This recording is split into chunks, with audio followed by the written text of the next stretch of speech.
Hello बच्चों, तो कैसे हो आप सब। मेरा नाम है प्रिंस पांडे और आप सबका स्वागत करते हैं छोटे से प्यारे चैनल P2 एजुकेशन में। तो आज की इस वीडियो में पढ़ेंगे मिरर के बारे में, यानी कि दर्पण के बारे में। इससे पहले हम लोगों ने लॉज ऑफ रिफ्लेक्शन पढ़ लिया है, परावर्तन, प्रकाश का परावर्तन हम लोगों ने पढ़ लिया है। तो इसमें हम लोग दर्पण के बारे में जानेंगे। तो दर्पण से आप लोग सब वाकिफ है कि दर्पण आखिर चीज़ क्या है, दर्पण क्या होती है, सब जानते हैं, आप लोग भी जानते हो, हर कोई जानता है। शीशे में हर कोई अपना मुंह देखता है, हर कोई मेकअप करता है बैठ के, है कि नहीं। तो हम लोग शीशा हम लोग अपना हेयर स्टाइल बनाने के लिए, मेकअप करने के लिए सब करते हैं इस्तेमाल। तो इसी दर्पण के बारे में आज हम लोग जानेंगे। और हम जो अपना कॉपी देखते हैं, सेकंड कॉपी, एकदम कॉपी देखते हैं, जो हम लोग इमेज, जिसे हम लोग प्रतिबिंब बोलते हैं, उसके बारे में भी हम लोग इस वीडियो में पढ़ेंगे, जानेंगे। तो सबसे पहले दर्पण के बारे में बोले तो दर्पण एक परावर्तक पृष्ठ होता है जिसमें हम अपने आप को ही, अपना प्रतिबिंब देख पाते हैं। वह प्रतिबिंब कैसे बनता है? प्रकाश की वजह से। प्रकाश के परावर्तन के कारण दर्पण क्या बनाता है? हमारा प्रतिबिंब बनाता है ना। तो हम लोग सबसे पहले मिरर की बात करें तो हम लोग समझ गए कि मिरर क्या है, दर्पण क्या है। दर्पण एक परावर्तक पृष्ठ होता है जो कि हमारा प्रतिबिंब बनाता है। तो इसी दर्पण के बारे में पढ़े तो दर्पण हमारा दो प्रकार का होता है। सबसे पहला होता है प्लेन मिरर, यानी कि समतल दर्पण, और एक होता है हमारा स्फेरिकल मिरर, यानी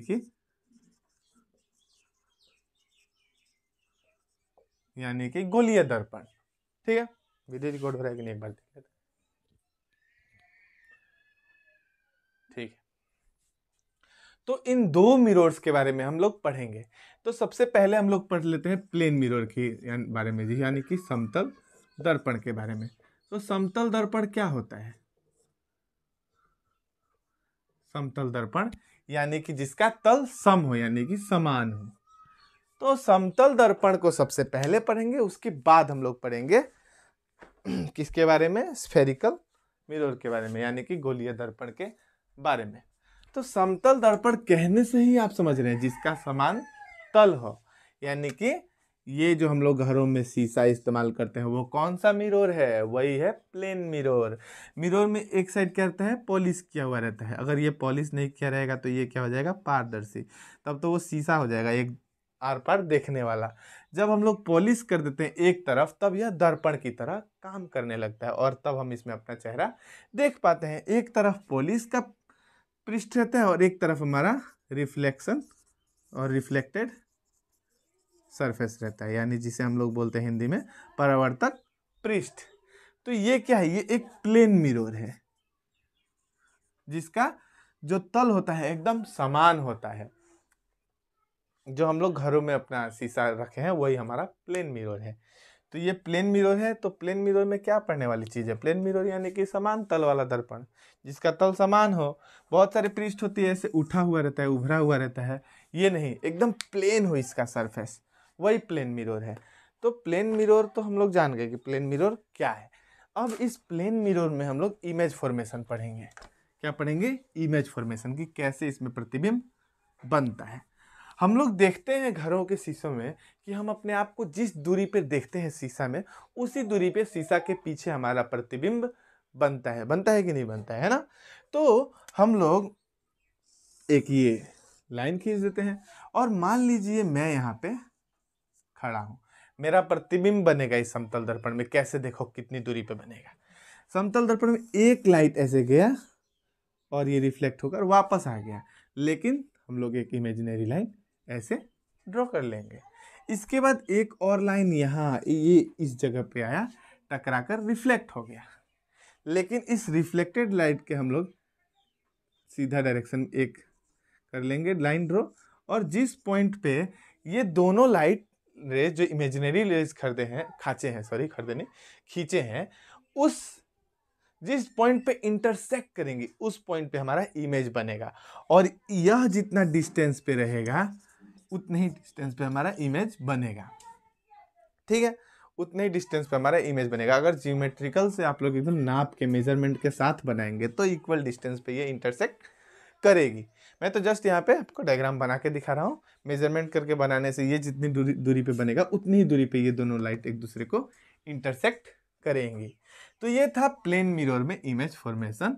आप लोग यहाँ पे तो फ्रंट की बात कर रहे हैं हम लोग, है ना, सामने खुद को देखा और सामने ही मुझे मेरा इमेज दिखाई दे रहा है ना। लेकिन कभी कभी ऐसा होता है ना, हम लोग तिरछी में उधर वाले पुरुष आदमी को देखते हैं और वह आदमी भी हमें शीशा के माध्यम से देखता है। भले ही हम लोग उसे ऐसे डायरेक्ट नहीं देख पा रहे, बीच में वाल है, हाँ, लेकिन अगर शीशा है और हम उस शीशे के माध्यम से उसे कभी कभी देख सकते हैं, अगर वह वाल शीशे को काट ना रहा हो, मतलब हमारा वाल छोटा हो, थोड़ा गैप हो, जिसकी वजह से हम शीशे को देख पा रहे हो, मतलब उसका लाइट स्ट्राइक करके मुझे आ रहा हो और मेरे पर का लाइट मिरर पर स्ट्राइक करके उसको तरफ रिफ्लेक्ट कर रहा हो, तो हम लोग एक दूसरे को देख पाएंगे। जैसे कि एक ये प्लेन मिरर है और कोई ऑब्जेक्ट यहाँ है, मैं यहाँ पे हूँ, ठीक है, सॉरी, ये मेरा आँख है, ठीक है। तो एक लाइट ऐसे स्ट्राइक करके गई, है ना, ये आई स्ट्राइक, ये हमारा इमेजिनरी लाइन, और एक लाइट ऐसे आई और ये स्ट्राइक करके इधर आई, ये ऐसे गया और ये ऐसे आगे बढ़ा। इस जगह पर जहाँ इंटरसेक्ट किया है वहाँ पे यही ऑब्जेक्ट बनेगा, ये ओ डैश ऑब्जेक्ट दिखाई देगा हमें, ठीक है, मिरर के अंदर। मान लो ये बीच में वाल था, लेकिन हमें ऑब्जेक्ट दिखाई देगा क्योंकि इसका रे ऐसे स्ट्राइक करके हमारे आंखों तक आ रहा है, ठीक है, यहाँ पे ऑब्जेक्ट हमें दिखाई देगा। तो इस तरह बनता है हमारा इमेज प्लेन मिरर में। यह इमेज जो होता है प्लेन मिरर में वर्चुअल होता है। वर्चुअल क्यों होता है? क्योंकि ये जो है इमेज मिरर के बैक साइड में बन रहा है, मतलब कि दर्पण के पीछे बन रहा है और सीधा बन रहा है। कभी भी प्रतिबिंब अगर सीधा होगा, दर्पण के पीछे होगा, यानी कि वह प्रतिबिंब आभासी होगा। आभासी कहने का मतलब कि यह जो प्रतिबिंब बन रहा है, जब दो लाइनें, जो दो प्रकाश किरणें एक दूसरे को प्रतिच्छेदित यानी कि इंटरसेक्ट कर रही है, वो एक्चुअल में इंटरसेक्ट नहीं कर रही है, हमारा ये इमेजिनरी लाइन है। और जब ये लाइट रेज एक दूसरे को एक्चुअल में इंटरसेक्ट करेंगी, मतलब कि ये रे और ये रे अगर एक दूसरे को मिरर के फ्रंट साइड में एक दूसरे को इंटरसेक्ट करती है, तो वहाँ जो इमेज फॉर्मेशन होगा वो होता है रियल, और वो कभी भी उल्टा होगा, ठीक है। तो प्लेन मिरर में जो इमेज फॉर्म होता है वो क्या होता है? वर्चुअल होता है, हाँ, और सीधा बनता है। कोई डाउट नहीं होना चाहिए। तो यहाँ पे प्लेन मिरर हम लोग समझ गए।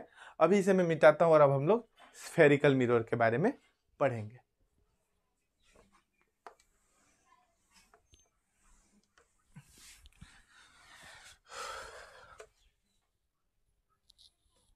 वीडियो रिकॉर्ड हो रहा है।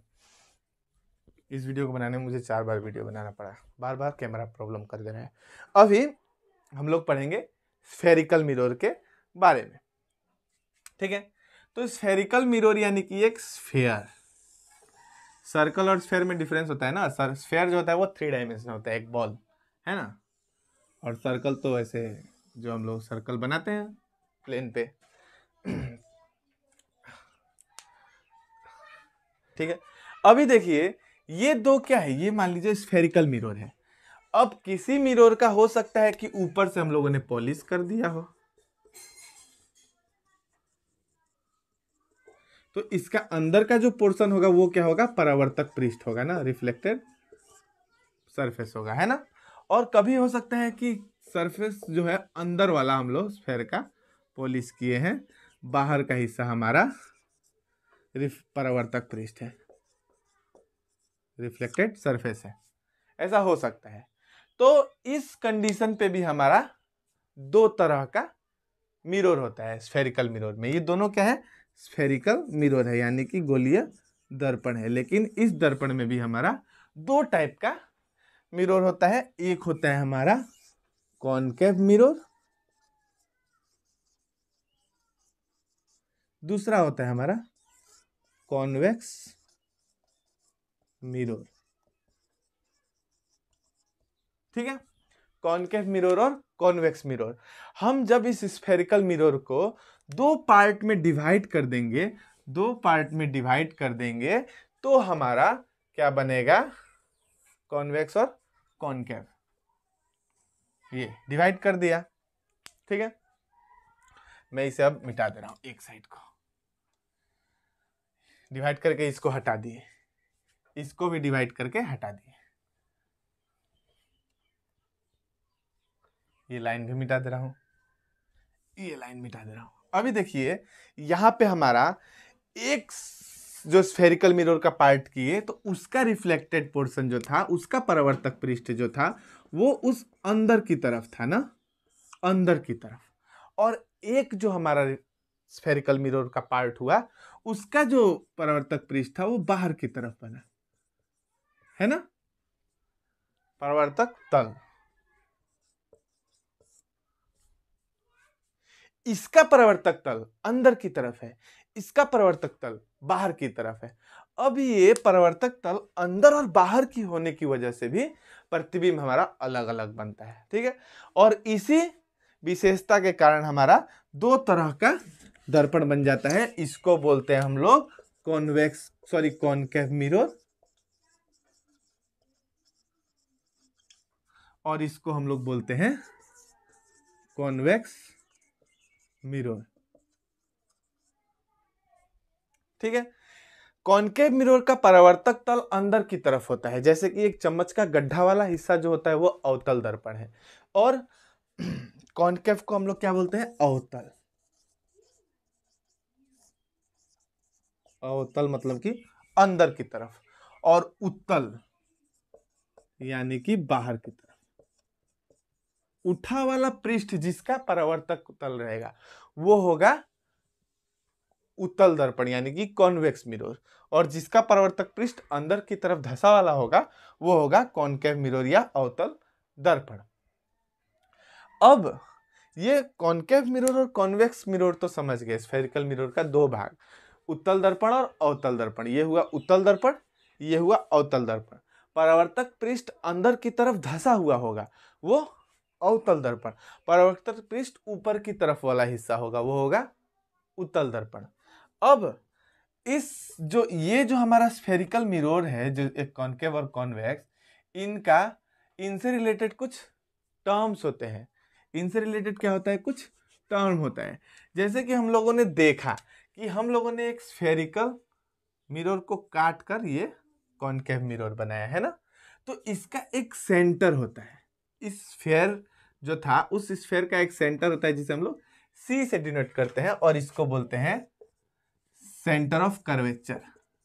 सेंटर ऑफ कर्वेचर यानी कि वक्रता केंद्र, ठीक है। और इस सेंटर ऑफ कर्वेचर को ये सी, ठीक है, और इस सेंटर ऑफ कर्वेचर से एक लाइन इंटरसेक्ट करते हुए इस मिरर को काटती है, ठीक है, एक इमेजिनरी लाइन। ये होता है प्रिंसिपल एक्सिस। प्रिंसिपल एक्सिस यानी कि मुख्य अक्ष। इसको हिंदी में क्या बोलते हैं, मुख्य अक्ष। इसको हम लोग मुख्य अक्ष बोलते हैं। तो जो सेंटर ऑफ कर्वेचर को काटते हुए इमेजिनरी लाइन जो ड्रॉ किया मैंने वो क्या हुआ, प्रिंसिपल एक्सिस यानी कि मुख्य अक्ष। और उस गोलीय दर्पण का जो केंद्र था वो वक्रता केंद्र यानी कि सेंटर ऑफ कर्वेचर। अब यह वक्रता केंद्र से होते हुए जो प्रिंसिपल एक्सिस दर्पण के जिस बिंदु पर काट रही है वो हो जाता है पोल। क्या हो जाता है, यह पोल, जिसको कि हम लोग पी से डिनोट करते हैं। हिंदी में बात करें तो वो होता है ध्रुव। कोई डाउट नहीं होना चाहिए। केंद्र हमारा वक्रता केंद्र स्फेयर का यानी कि गोलीय दर्पण का, और हमारा जो लाइन वक्रता केंद्र को काट रही है वो मुख्य अक्ष यानी कि प्रिंसिपल एक्सिस। उसके बाद हमारा जो मुख्य अक्ष है वक्रता केंद्र से होते हुए दर्पण के जिस बिंदु पर काट रही है वो क्या हुआ, पोल यानी कि ध्रुव, ठीक है। और अब हमारा एक होता है फोकस और एक होता है फोकल लेंथ। सॉरी, उससे पहले हम लोग पढ़ लेते हैं वक्रता त्रिज्या, जिसको कि हम लोग आर से लिखते हैं। वक्रता त्रिज्या क्या होता है, जो हमारा वक्रता केंद्र से पोल की दूरी होती है वही होता है हमारा वक्रता त्रिज्या, यानी कि इस गोलीय दर्पण, इस स्फेरिकल मिरर का रेडियस, ठीक है, वही होगा हमारा वक्रता त्रिज्या, रेडियस ऑफ कर्वेचर। इसके बाद होता है हमारा फोकस और फोकल लेंथ। तो हम लोग फोकस को जानने के लिए एक अलग से डायग्राम ड्रॉ करते हैं। देखिए ये हो गया कॉनकेव मिरर ना, कॉनकेव मिरर, ये हो गया प्रिंसिपल एक्सिस। तो हमें एक चीज याद रखना कि कभी भी प्रिंसिपल एक्सिस के समानांतर होकर कोई रेखा आती है तो वह फोकस को काटती है। ठीक है, जब समानांतर होकर पैरेलल होकर प्रिंसिपल एक्सिस के पैरेलल आई और जब मिरर पे स्ट्राइक की तो वो जब रिफ्लेक्ट होगी तो आके प्रिंसिपल एक्सिस के जिस पॉइंट पर काटेगी वही हमारा होता है फोकस। और फोकस कभी भी सेंटर और पोल मतलब रेडियस ऑफ कर्वेचर का हाफ होता है, r/2 होता है फोकस। ठीक है, और फोकस और पोल के बीच के डिस्टेंस को ही हम लोग फोकल लेंथ कहते हैं, मतलब कि रेडियस का हाफ, रेडियस ऑफ कर्वेचर का हाफ हमारा फोकल लेंथ होता है। इसको हम लोग, इस फॉर्मूला को हम लोग प्रूफ करेंगे अगले वीडियो में, इस वीडियो में नहीं। तो यही हमारा फोकल लेंथ है। पोल और फोकस के बीच के डिस्टेंस को हम लोग फोकल लेंथ कहते हैं। और फोकस कभी भी सेंटर ऑफ कर्वेचर और पोल के बीच में आता है, सेंटर ऑफ कर्वेचर और पोल के बीच में आता है। यह फोकस हम लोग डिटरमाइन करने के लिए एक लाइट रेज प्रिंसिपल एक्सिस के पैरेलल स्ट्राइक करेंगे मिरर पर, और इस मिरर से रिफ्लेक्ट होकर जिस पॉइंट पर यह लाइट रेज इंटरसेक्ट कर रही है प्रिंसिपल एक्सिस को वही हमारा फोकस होता है। यह कॉनकेव मिरर है, इसमें फोकस जो है वो फ्रंट में होता है। लेकिन अगर कॉन्वेक्स मिरर की बात करें तो कॉन्वेक्स मिरर की बात करें तो फोकस हमारा क्या होता है, फोकस हमारा किधर होगा, अभी देखो अलग से बता के दिखाता हूं। ये हमारा कॉन्वेक्स मिरर ना, इसका ऊपरी सतह उठा हुआ ये हिस्सा परावर्तक पृष्ठ होता है, ये हमारा प्रिंसिपल एक्सिस। गोल इस तरफ मुड़ा है, मतलब कि ये हमारा इस साइड हमारा सेंटर ऑफ कर्वेचर होगा, है ना। हमारा दर्पण किस तरफ है, उस तरफ, लेकिन हमारा फोकस किस तरफ बन रहा है, पीछे। देखो ये है हमारा परावर्तक पृष्ठ, लेकिन फोकस किधर है, पीछे। इधर परावर्तक पृष्ठ के सामने ही फोकस है और उधर परावर्तक पृष्ठ के पीछे फोकस है। मतलब कि फोकस जो बनता है वो परावर्तक पृष्ठ के पीछे बनता है। ये लाइट रे आई ना, तो हमारा जो कॉनकेव मिरर होता है उसमें, कॉनकेव नहीं, कॉन्वेक्स मिरर जो होता है उसमें लाइट रे स्ट्राइक करके ऐसे इंटरसेक्ट नहीं करती है। उसमें क्या होता है, एक हम लोग इमेजिनरी लाइन ड्रॉ करके फोकस ये इस तरह जाती है और एक इमेजिनरी लाइन ड्रॉ करके ये प्रिंसिपल एक्सिस पे काटती है और हमारा ये क्या बनता है, फोकस बनता है।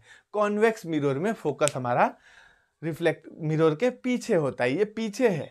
देखिए ध्यान से देखिए, रिफ्लेक्शन जो सरफेस है, जो परावर्तक पृष्ठ है वो उस साइड है, लेकिन इस इमेज में इस साइड है। और इस साइड रिफ्लेक्शन सरफेस भी है और फोकस भी है, लेकिन इसमें रिफ्लेक्शन सरफेस इस साइड है, ये बाहर का हिस्सा, लेकिन फोकस पोर्शन जो पॉलिश्ड पोर्शन है उसके पीछे है ना। तो जो हमारा कॉनकेव मिरर में फोकस होता है वो रियल होता है, क्योंकि यहाँ पे रियली कोई ये लाइट रे आई और पोल पे स्ट्राइक की। लेकिन वर्चुअली होता है कॉन्वेक्स में, क्योंकि यहाँ लाइट रे जो आ रही है वो ऐसे रिफ्लेक्ट हो गई है, हाँ, और उसका हम लोग एक इमेजिनरी लाइन ड्रॉ करके यहाँ इंटरसेक्ट करा के फोकस समझते हैं, यानी कि ये एक वर्चुअल हुआ। यहाँ पे एक्चुअल में वो लाइन इंटरसेक्ट नहीं कर रही है, यहाँ इमेजिनरी लाइन हम लोग ड्रॉ कर रहे हैं। तो ये हो गया हमारा फोकस। तो मुझे नहीं लगता कि ये जो रिलेटेड टर्म्स है, जैसे कि सेंटर ऑफ कर्वेचर, हमारा ये पोल, हमारा ये रेडियस ऑफ कर्वेचर 3, इसको क्या बोलते हैं, रेडियस ऑफ कर्वेचर,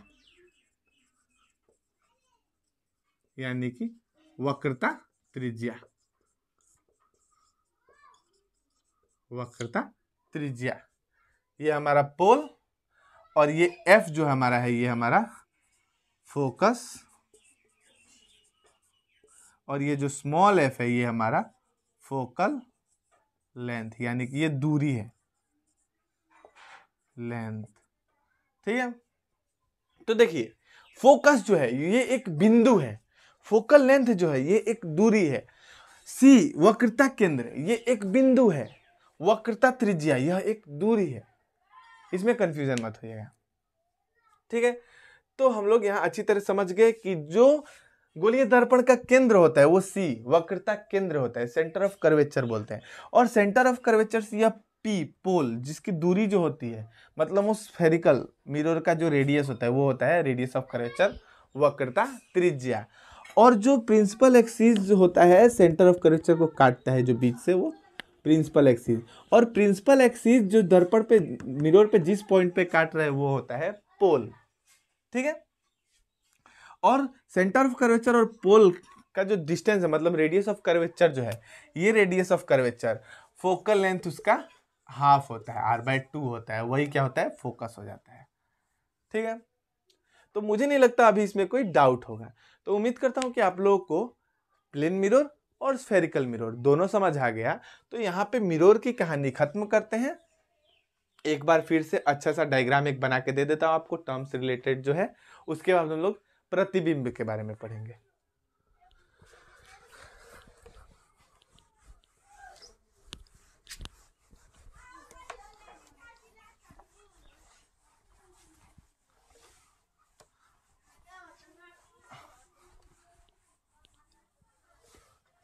देखिए क्या क्या था।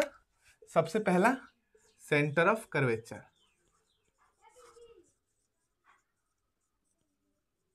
सी, वक्रता, वक्रता केंद्र। ठीक है। दूसरा वक्रता त्रिज्या। ठीक है। वक्रता त्रिज्या को हम लोग किससे डिनोट करते हैं, वक्रता त्रिज्या को हम लोग r से लिखते हैं। ठीक है। Radius of curvature,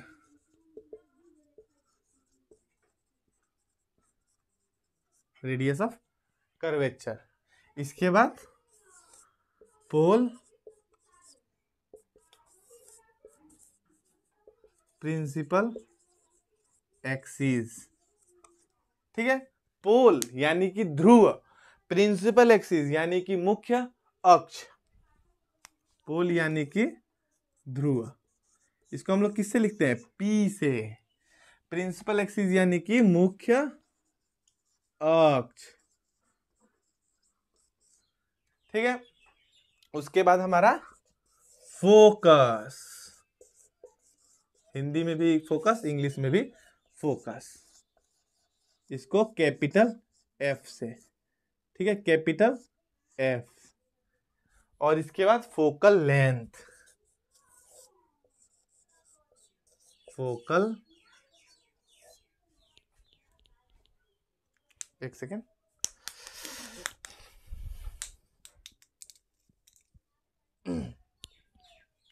focal length, English में भी फोकल लेंथ ही बोलते हैं, इंग्लिश में फोकल लेंथ ही बोलते हैं। इसको स्मॉल f से लिखते हैं। ठीक है। ये 6 टर्म्स थे। एक बार स्फेरिकल मिरर में भी इसको दिखा देता हूं। मैं यहां बनाऊंगा कॉनकेव यानी कि अवतल, अवतल, अवतल दर्पण, अवतल दर्पण। जो हमारा स्फेरिकल मिरर जो होता है, जिसका भाग होता है यह अवतल दर्पण, उसका केंद्र होता है सेंटर ऑफ कर्वेचर। और यह जो लाइन जो बीच से सेंटर ऑफ कर्वेचर को काट रही है, यह होती है प्रिंसिपल एक्सिस यानी कि मुख्य अक्ष। और यह principal axis centre of curvature से होते हुए जिस पॉइंट पर काट रही है दर्पण को, मिरर को, वो होता है पोल। हाँ। और इसका लेंथ जो होता है, पोल से सेंटर ऑफ कर्वेचर का लेंथ जो होता है, यानी कि जो इस स्फीयर का रेडियस होता है, वो होता है रेडियस ऑफ कर्वेचर r। और फोकस क्या होता है, C और P का हाफ डिस्टेंस एकदम F। जो CP है उसका हाफ फोकस होता है। फोकस क्या होता है, फोकस पे ही जो लाइन आती है पैरेलली प्रिंसिपल एक्सिस के और इंटरसेक्ट करती है जिस पॉइंट पे प्रिंसिपल एक्सिस के, वही होता है हमारा फोकस। और फोकस और पोल के बीच के डिस्टेंस को हम लोग स्मॉल f से डिनोट करते हैं, जो कि होता है फोकल लेंथ, जिसको कि हम लोग F = r/2 फॉर्मूला हम लोग जानते हैं। इसका डेरिवेशन हम लोग अगले वीडियो में करेंगे। तो यहाँ पे हो गया ये कुछ टर्म्स जो मैं यहाँ पढ़ाया वो। जो सेंटर होता है वो सी, सेंटर ऑफ कर्वेचर, वक्रता केंद्र। डिस्टेंस, त्रिज्या जो होता है वक्रता त्रिज्या आर। फोकस, त्रिज्या का हाफ फोकस। फोकल लेंथ यानी कि फोकल लेंथ जो हो रहा है फोकस से पोल की दूरी, और पोल हमारा प्रिंसिपल एक्सिस जो सेंटर ऑफ कर्वेचर को काट रहा है प्रिंसिपल एक्सिस, और ये प्रिंसिपल एक्सिस मिरर को जिस पॉइंट पे काट रही है वो पोल। इसमें भी कंफ्यूजन कुछ नहीं होना चाहिए, ध्यान से इसको एक बार याद करने की कोशिश कीजिए, समझने की कोशिश कीजिए। आप जब ये डायग्राम बनाएंगे ना खुद ही खुद आपको बाहर आता रहेगा कि ये सी होगा, ये आर होगा, ये पी होगा, ये एफ होगा, ये प्रिंसिपल एक्सिस होगा। कोई डाउट इसमें नहीं होगा, ठीक है। एक बार प्रैक्टिस जरूरी करना होगा, बिना प्रैक्टिस का तो आप कितना ही पढ़े भूल ही जाएंगे। हाँ, practice makes a man perfect. कभी भी प्रैक्टिस बहुत ही जरूरी है परफेक्ट बनना है तो यहाँ पे हो गया ये हमारा टर्म्स जो था related to a spherical mirror.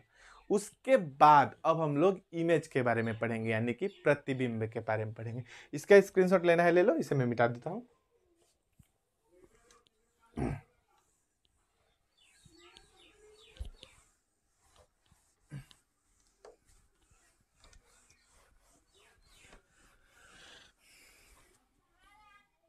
अभी चलिए हम लोग पढ़ते हैं प्रतिबिंब के बारे में, यानी कि इमेज के बारे में।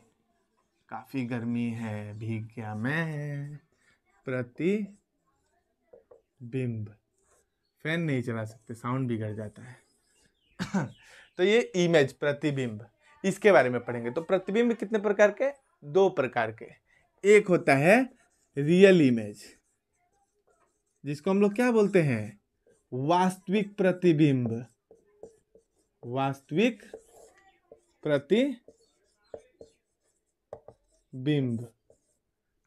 वास्तविक प्रतिबिंब। और दूसरा होता है वर्चुअल इमेज। वर्चुअल इमेज, इसको क्या बोलते हैं? आभासी,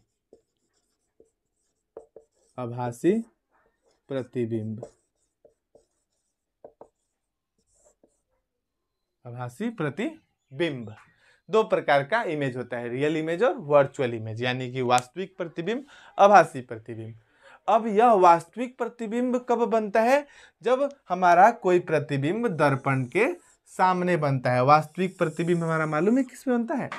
वास्तविक प्रतिबिंब हमारा बनाता है कॉनकेव मिरर।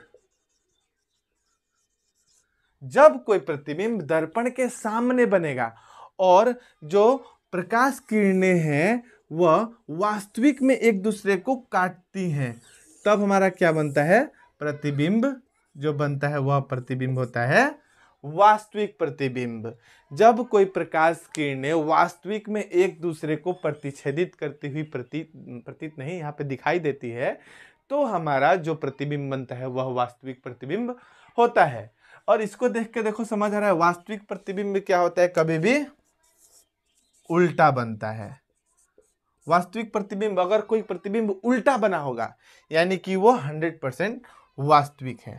उसके बाद दर्पण के सामने बनता है, दर्पण के सामने, दर्पण के सामने बनता है। देखिए दर्पण के सामने बनता है। और उसके बाद तीसरा, वास्तविक प्रतिबिंब को हम लोग पर्दे पर प्राप्त कर सकते हैं। वास्तविक प्रतिबिंब को क्या? पर्दे पर प्राप्त कर सकते हैं, पर्दे पर प्राप्त कर सकते हैं। वास्तविक प्रतिबिंब को हम लोग पर्दे पर प्राप्त कर सकते हैं। दिखाई दे रहा है? दिखाई दे रहा है। हम लोग वास्तविक प्रतिबिंब को क्या कर सकते हैं? पर्दे पर प्राप्त कर सकते हैं। तो ये था वास्तविक प्रतिबिंब। वास्तविक प्रतिबिंब यानी कि दो प्रकाश, जब प्रकाश किरणें एक दूसरे को वास्तविक में प्रतिच्छेदित करती है यानी कि इंटरसेक्ट करती है, तो वह इमेज जो बनता है वह रियल इमेज होता है। रियल इमेज हमेशा उल्टा और इमेज मतलब मिरर के फ्रंट में बनेगा, और हमेशा इसे हम लोग पर्दे पर प्राप्त कर सकते हैं, पर्दे पर हम इसे पा सकते हैं। और अगर हम लोग वर्चुअल इमेज की बात करें यानी कि आभासी प्रतिबिंब की, तो आभासी प्रतिबिंब इसका एकदम अपोजिट होता है, एकदम अपोजिट। देखिए वास्तविक आभासी प्रतिबिंब हमारा प्लेन मिरर पे बनता है और कॉन्वेक्स मिरर में बनता है। तो यहाँ मैं कॉन्वेक्स बताऊंगा, ठीक है। प्लेन तो फ्रंट में सबसे पहले ही वीडियो में बताया। तो कॉन्केव मिरर में कैसे एक वर्चुअल इमेज बनता है वो देखेंगे।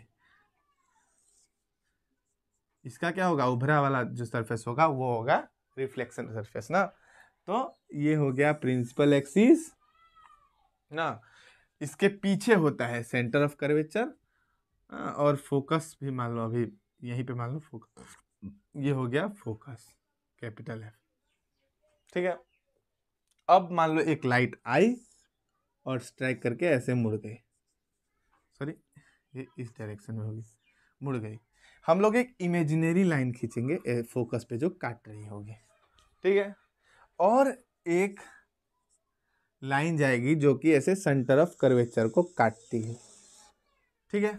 अब ये जो लाइन सेंटर ऑफ कर्वेचर को काट रही है और ये जो लाइन जो फोकस को काटती हुई प्रतीत हो रही है, ये दोनों क्या है, ये दोनों इमेजिनरी लाइन्स है जो हम लोग जबरदस्ती ड्रॉ करके मिलाए हैं, क्योंकि ये लाइन तो इधर मुड़ गई है, कुछ हिस्सा पीछे की तरफ जाता है, ठीक है। और यहाँ पे जो दो एक दूसरे को इंटरसेक्ट कर रही हैं, तो वहां पे हमारा इमेज बना है। देखिए यहाँ ऑब्जेक्ट से इमेज छोटा बना है, ऑब्जेक्ट से इमेज छोटा बना है, सबसे छोटा बना है।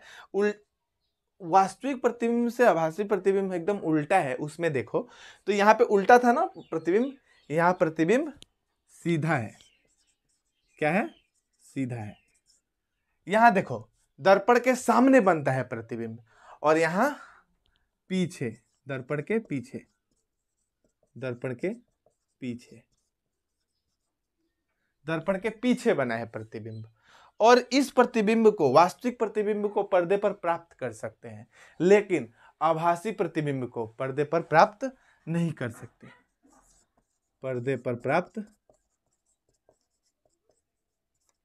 नहीं कर सकते, नहीं कर सकते। अभी मेरे आइडिया से रियल इमेज और वर्चुअल इमेज में कोई कंफ्यूजन नहीं रह गया होगा। वास्तविक इमेज क्या होती है और आभासी इमेज क्या होती है, यानी कि वास्तविक और प्रतिबिंब और आभासी प्रतिबिंब क्या होता है।